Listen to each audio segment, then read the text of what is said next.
Bonjour, je vais vous parler aujourd'hui d'un produit un peu particulier de la marque FiiO.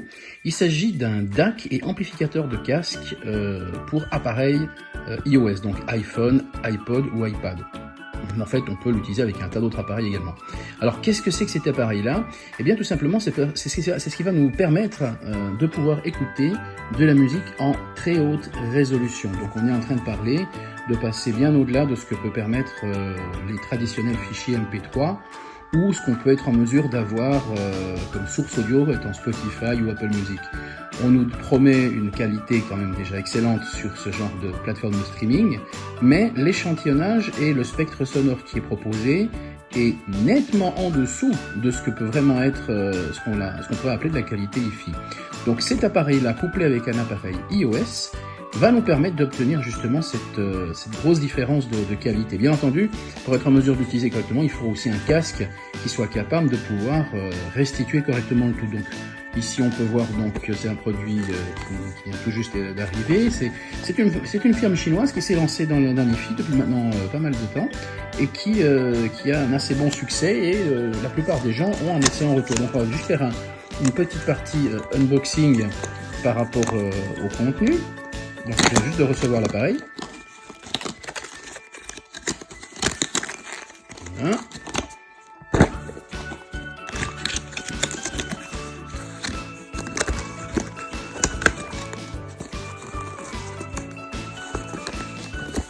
Et voilà. Donc c'est quelque chose qui est donc entièrement fait en boîtier métallique. Donc, de assez bonne qualité, je pense.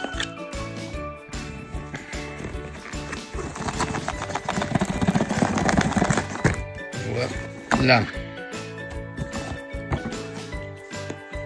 Donc, ici on a la fameuse boîte avec le logo de FiiO.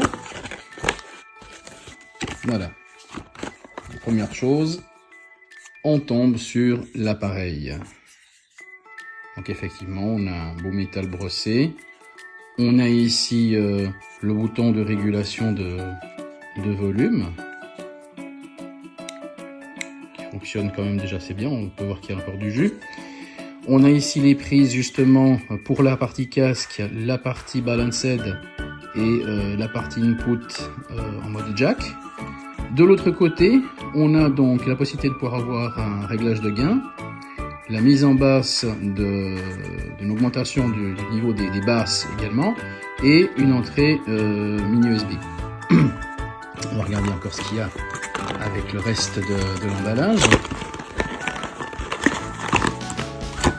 Alors, à l'intérieur on a une petite trousse de transport, ça c'est sympa. Alors, des gommes élastiques, en fait elles vont être très pratiques pour être en mesure de faire tenir à l'arrière de votre smartphone votre ampli.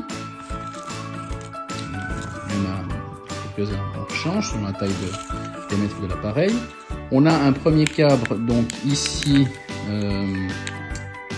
micro USB normal, parce que bien évidemment on peut aussi le brancher sur une autre source, comme par exemple un ordinateur, ça serait tout à fait possible. Et en fait, le DAC remplacerait à ce moment-là la carte son de votre ordinateur pour une meilleure restitution.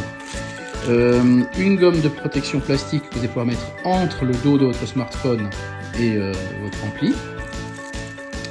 Et ici, on a un câble micro USB vers Lightning. Donc ça, c'est typiquement pour le brancher avec un iPhone. Et ici, on a un jack 3,5 de courte portée pour d'autres types de branchements sur d'autres appareils. Par exemple, on pourrait tout à fait imaginer de brancher ça sur la sortie casque d'un iPod et le brancher là-dessus pour autant qu'on ait des fichiers qui sont en haute résolution.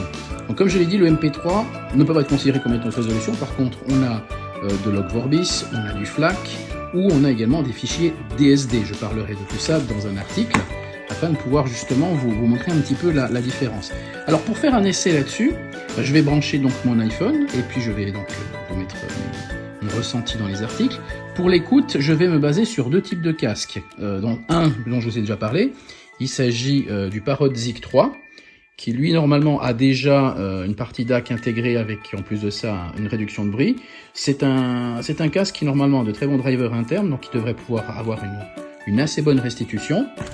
Et sinon, je vais pouvoir également faire le test avec un Bose QC35 deuxième génération, qui lui a juste une petite particularité. Donc il a une fiche 2,5 au niveau de la partie casque, vers du 3,5. Donc là aussi on parle d'un casque qui normalement utilise le Bluetooth avec réduction de bruit. L'idée c'est que là on va les brancher en analogique et en fait le traitement du son va entièrement être fait par le FiiO qui se trouve ici. Donc il s'agit du Q1 Mark II. Voilà pour la vidéo, je vais faire mes petits tests et je vais donc vous mettre tout ça dans un article. Donc ça c'était le unboxing du FiiO Q1 Mark II. Merci beaucoup de votre attention et à bientôt.